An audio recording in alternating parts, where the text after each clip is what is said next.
this video I'll demonstrate how to easily add sound effect to your TikTok video.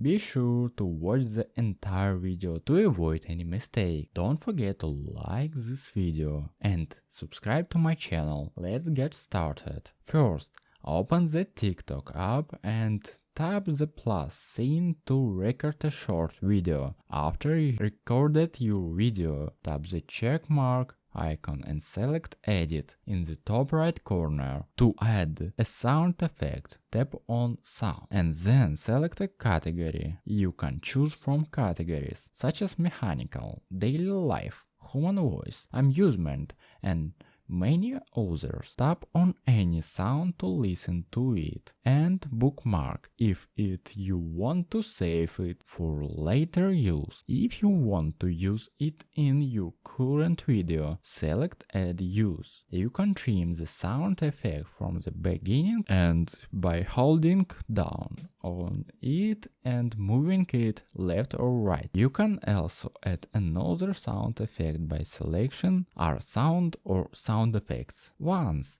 you're done editing, hit save to save your video with the new sound effect. Feel free to ask to any questions in the comments below. If you find this video helpful, please like it and subscribe to my channel. Thanks for watching.